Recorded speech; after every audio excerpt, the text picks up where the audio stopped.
Nous allons terminer ce tutoriel en apportant quelques modifications mineures au niveau de notre blog. Auparavant, je vais vous montrer quelques modifications légères que j'ai effectuées dans la page d'accueil. Au niveau de l'entête, j'ai rajouté un petit bout de texte ici pour que ça fasse un peu moins creux.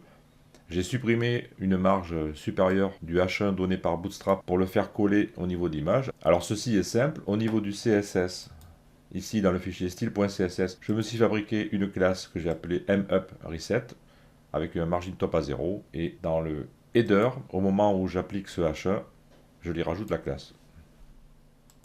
Ensuite, j'ai adapté l'affichage des blocs de widget en fonction de la largeur de l'écran. Vous voyez que maintenant, si je réduis l'écran, à un moment donné, ici, je vais en avoir 2 par ligne au lieu de 4, comme ici.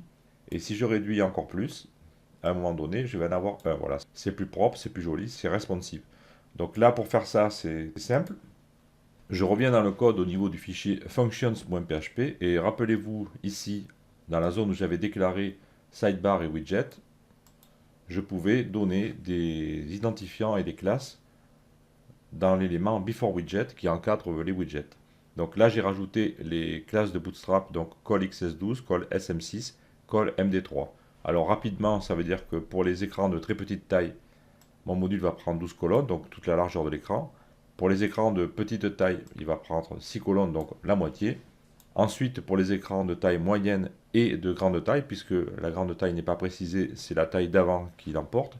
Donc pour les écrans médium et large, on va avoir 3 colonnes, donc on aura 4 modules par page. Et ensuite, j'ai rajouté une classe wrap widget, parce que auparavant, mon CSS ici faisait référence à la classe unique que j'avais mis qui était call XS3, donc je l'ai remplacé ici par wrap widget. Et donc mon site se met en page tout seul maintenant. J'ai rajouté une petite marge en bas ici pour pas que les éléments se collent lorsqu'il y en avait 2 par colonne.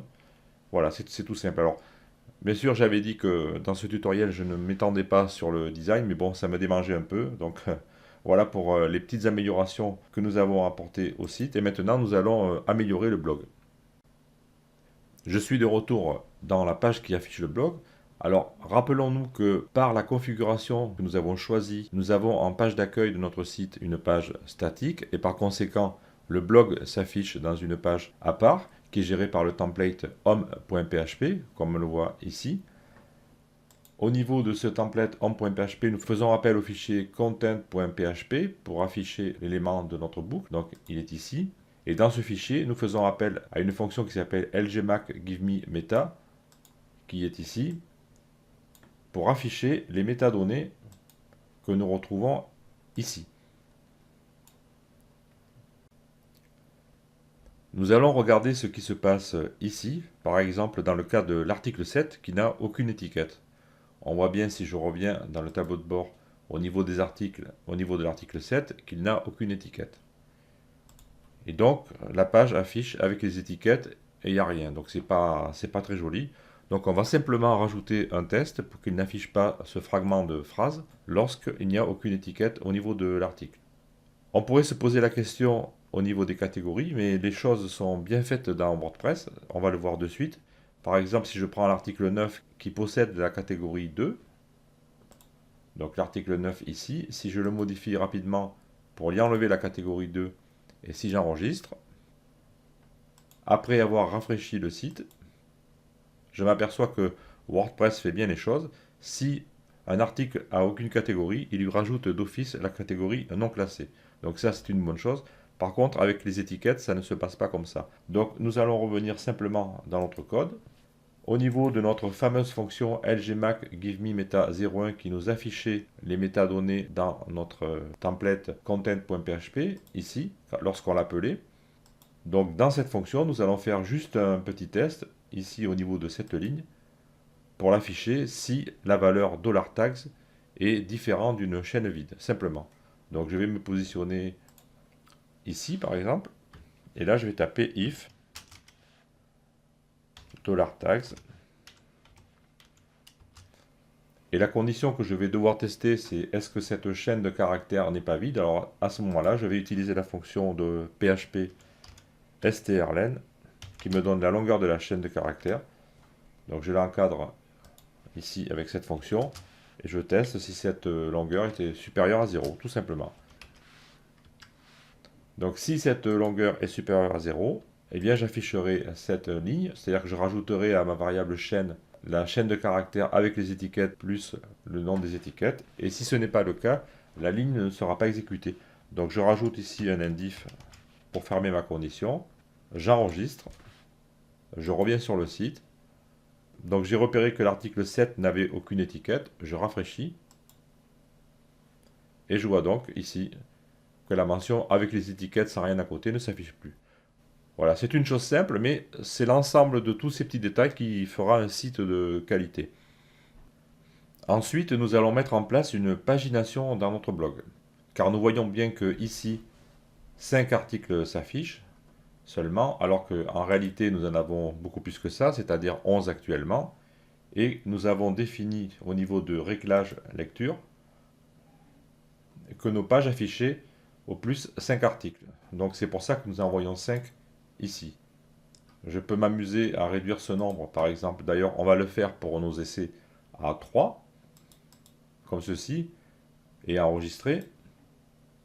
Et si je rafraîchis, je vais voir que maintenant notre blog affiche 3 articles par page. Alors pour voir la page suivante, si je connais un petit peu WordPress, je peux m'amuser ici à taper page/2 et faire entrer. Et je vais voir les 3 articles suivants. Mais ça, l'utilisateur final, il ne sait pas forcément le faire. Donc nous allons devoir rajouter quelque chose pour indiquer à l'utilisateur que le blog comporte plusieurs pages. C'est normal. C'est ce que nous allons faire maintenant. Et dans un premier temps, nous allons utiliser un plugin pour faire cela. Je me repositionne au niveau du tableau de bord et je vais dans Extensions. Et je vais cliquer sur Ajouter une extension. Dans ce champ de recherche, je vais taper WP page Navi, car c'est une des plus connues à ce niveau-là, et je fais entrer. Apparemment, je ne la trouve pas comme je voudrais, donc je vais taper ici, en un seul mot. Voilà, la voici. WP page Navi, qui a été installée plus d'1 million de fois, donc c'est une extension très connue, très efficace. Donc moi je l'ai utilisée pendant très longtemps, et on verra plus tard qu'on peut la remplacer quand même par quelques lignes de code. Donc dans un premier temps, on va l'utiliser. Donc je vais l'installer.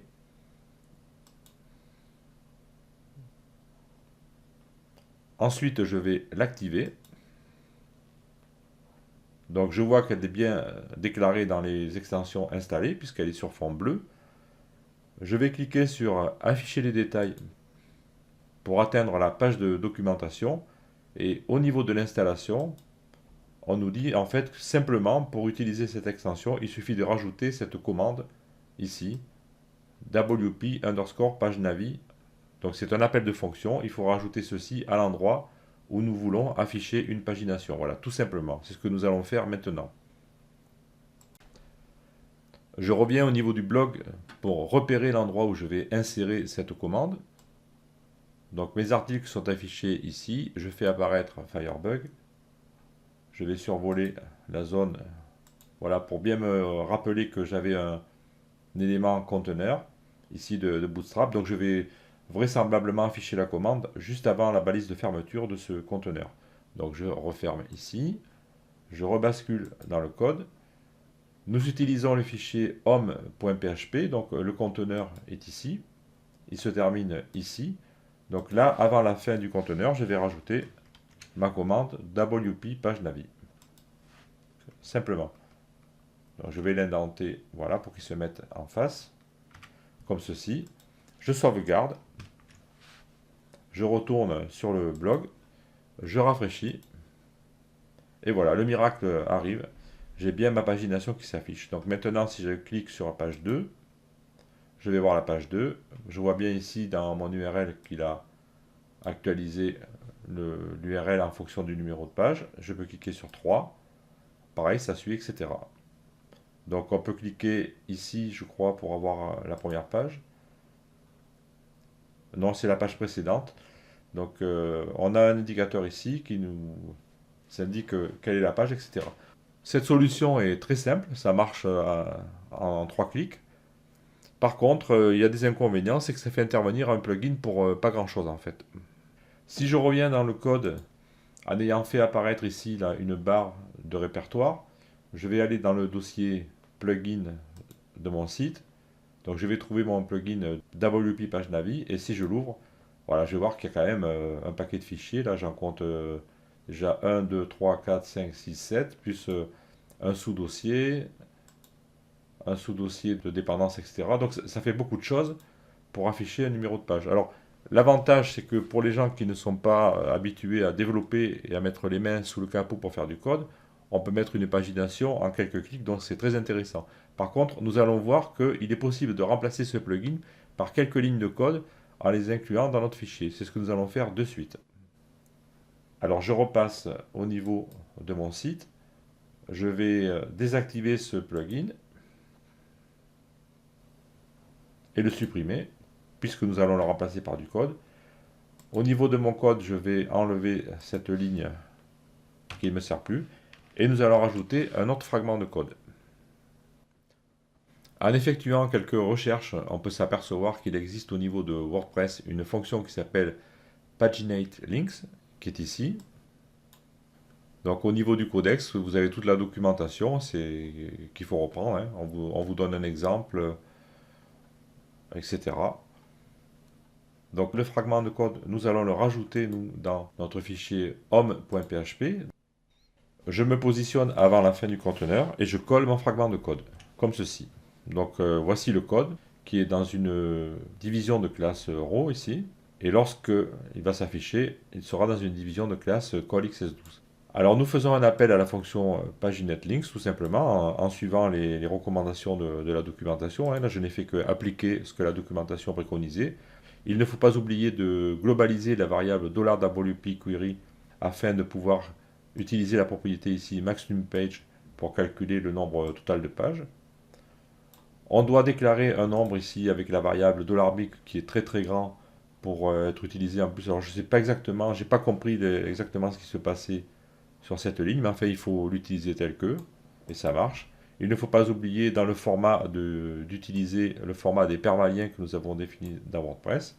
Nous avons la possibilité d'afficher des liens page suivante et page précédente ici avec cette variable prevNext que nous pouvons mettre à true ou false. Et à ce moment-là, nous pouvons définir le texte qui sera présent dans les liens, comme ici. Voilà, c'est tout simple. Donc, j'enregistre. Je repasse sur le site. Je vais réinvoquer le blog en cliquant sur ce bouton. Et là, je vois que ma pagination s'affiche correctement. Je peux ouvrir Firebug, examiner le code en cliquant ici.